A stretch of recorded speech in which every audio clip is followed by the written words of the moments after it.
Welcome back. We are continuing our debate on artificial intelligence regulation, specifically on the question of whether governments should be trusted to govern the most powerful technology in human history.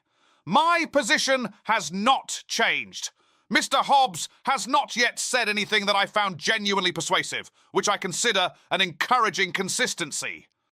My position is similarly unchanged. Mr. Smith's considerable wit has not produced a single argument that survives contact with the actual conditions of ungoverned power, which I find entirely consistent with the body of work he produced during a career spent at a comfortable remove from the conditions he theorized about. I would like to begin part 2 with the problem that I think Mr. Hobbes handled least satisfactorily in part 1, which is the question of democratic legitimacy. One of the most serious arguments offered in favor of AI regulation is that AI threatens democracy itself through the industrial production of misinformation, through behavioral manipulation at scale, through the capacity to fabricate convincing evidence for events that did not occur. I agree, this is a genuine danger. Here is my difficulty. The sovereign you propose should regulate this technology derives its authority from democratic legitimacy. If artificial intelligence can corrupt democratic processes at scale, then the sovereign's authority becomes questionable at precisely the moment it is most needed. You are proposing a solution that the problem undermines before the solution can take effect. The White House framework, for instance, recommends that Congress prevent the government from coercing AI providers to alter content for partisan or ideological reasons, which implies a government that is already worried about its own susceptibility to the technology it is meant to govern. This is actually the strongest argument for early and aggressive sovereign intervention, rather than an argument against it. If artificial intelligence genuinely threatens democratic legitimacy, then the window for democratic governance to address it closes the longer we wait. The sovereign must act while it still possesses the authority to act. Every month of inaction is a month in which ungoverned actors use this technology to erode the very conditions under which a sovereign can legitimately govern at all. The EU delayed its compliance deadlines by 2 years, and those 2 years were not spent waiting quietly. The urgency of the threat is an argument for moving faster, not for moving aside.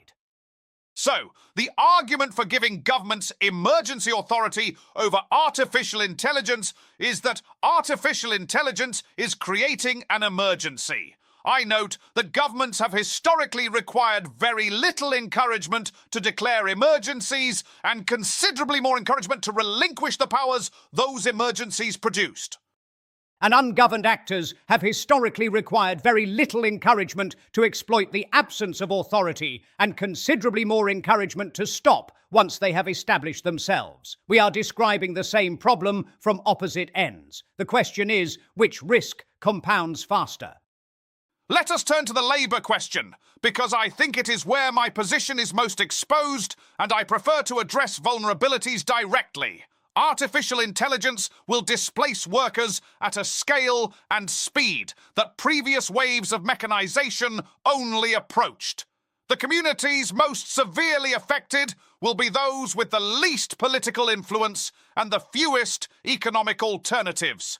This is a genuine social crisis, and markets alone will not resolve it quickly enough to prevent substantial human suffering. I acknowledge this completely and without reservation. The White House framework calls for workforce retraining and education programs, which is the correct instrument. My question is whether regulating the technology itself achieves anything, or whether robust social provision for those displaced by it is the better approach, one that does not come packaged with the regulatory capture risks we discussed in part 1. Displaced workers are ungoverned in the most practical sense. They have lost the economic participation that integrates them into civil society, into the social contract, into the structures that give people a stake in the stability of the existing order. What the historical record on communities in this condition shows is not encouraging. They do not sit quietly while markets adjust. Over a decade, they destabilize. The sovereign's interest in governing artificial intelligence is not merely ethical. It is self-interested in the most fundamental way, because mass displacement threatens the social order on which sovereignty itself depends. For once, I do not entirely disagree with you, which is an unusual sensation. The stability argument for addressing displacement is sound, but I continue to insist that slowing the technology to protect workers is precisely the wrong instrument. Slowing technology to protect the jobs it displaces is like refusing to install indoor plumbing because it would put the water carriers out of work. The jobs that replace the old ones are better if the transition is managed correctly. The framework should address the transition, not the technology. You cannot retrain a 50-year-old logistics worker for a labour market that artificial intelligence is eliminating faster than any training program can respond to. The White House framework says workforce retraining and education. Very well. At what pace? To do what jobs? Against which AI capabilities that did not exist when the program was designed? The speed of this transformation is what makes it categorically different. Markets have adjusted to previous technological disruptions over decades. This one moves in years. Sovereign intervention must match the speed of the disruption, and training programs administered through land-grant universities do not match that speed. And regulatory agencies staffed through civil service hiring processes and congressional appropriations do not match it either.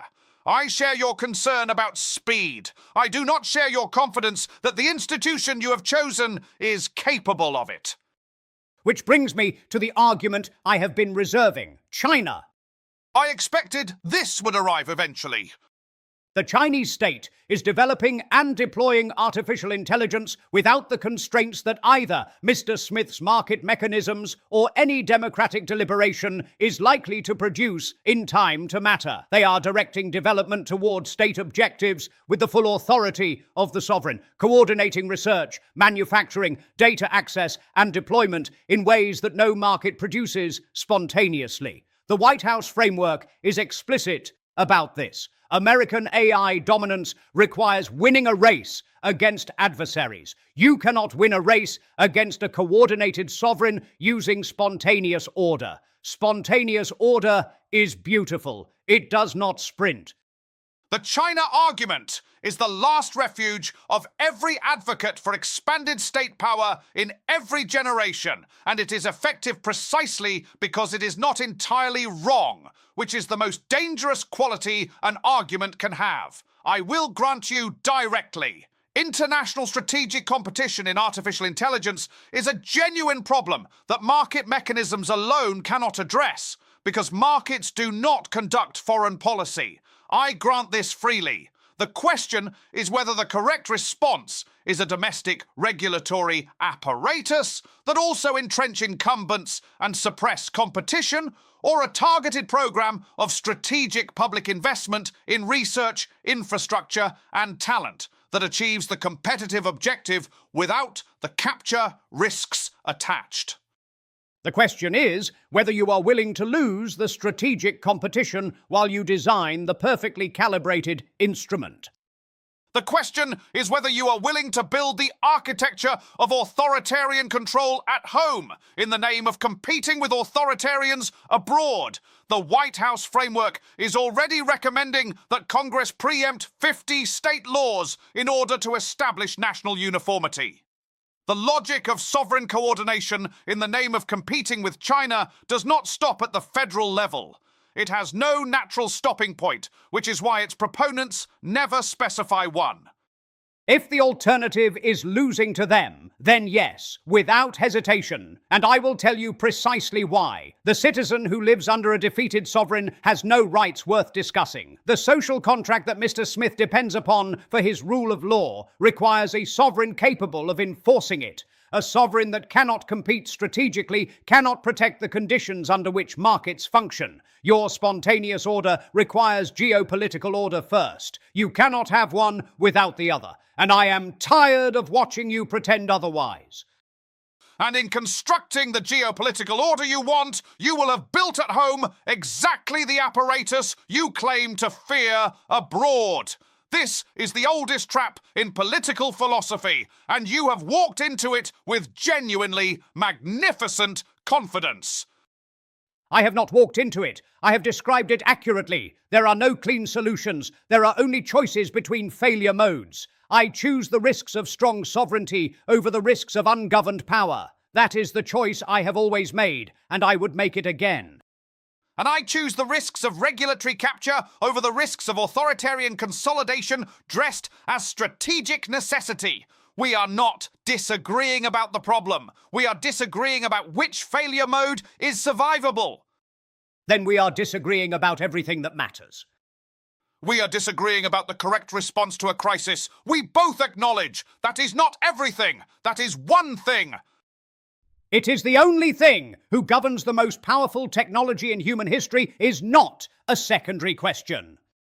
I agree that it is not secondary, which is precisely why I do not want to hand the answer to an institution that will be captured before the regulations are printed. And I do not want to leave the answer to a market that consolidates into 3 companies and calls it competition. Those 3 companies will write the regulation. The White House just proved it. Those 3 companies exist without regulation. Your argument is circular. Then break them up. That is sovereign authority. That is antitrust. There is a difference. There is no difference. Antitrust is the sovereign imposing structure on the market. You have been arguing for sovereign authority this entire time without admitting it. I have been arguing for a scalpel. You are offering a broadsword and calling it precision. When Leviathan is at the gates, you do not reach for a scalpel. Leviathan is your metaphor for the state. You are saying we need the state to fight the state. I am saying legitimate sovereign authority must replace illegitimate corporate authority. They are the same authority in different clothing, and you know it. They are not the same. They are.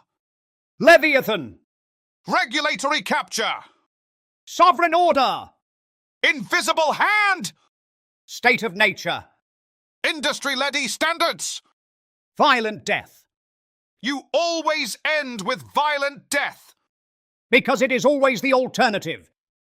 I believe we have established our positions with sufficient clarity. We have established them at sufficient volume, in any case. If you found this exchange useful, which I hope you did, despite the decibel level of the conclusion, please like this video. Your engagement helps philosopherstalk.com reach the audience it deserves, which is to say, an audience considerably more rigorous than the one Mr. Hobbes has historically attracted, given that his political philosophy was essentially a very long argument for why his patrons should remain in power.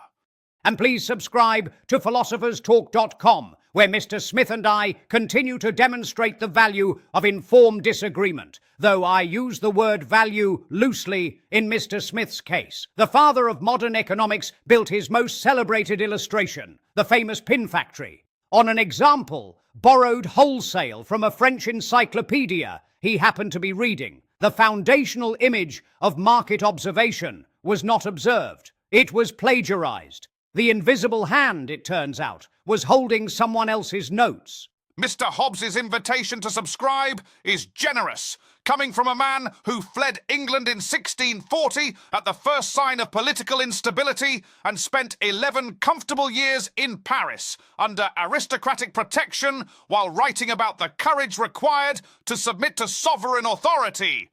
He invented the most powerful government in the history of political philosophy from the safety of a nobleman's library. His mathematical proofs were publicly demolished by John Wallis and remained demolished. He named his masterwork after a sea monster. And the reason we do not have his complete works is that he burned most of his manuscripts before he died, which raises the question of what he did not want us to know about the limits of his certainty. The sea monster has outlasted everything you ever wrote about pins. The pins created the prosperity that made your philosophy a luxury rather than a necessity. Like this video. Subscribe. Now.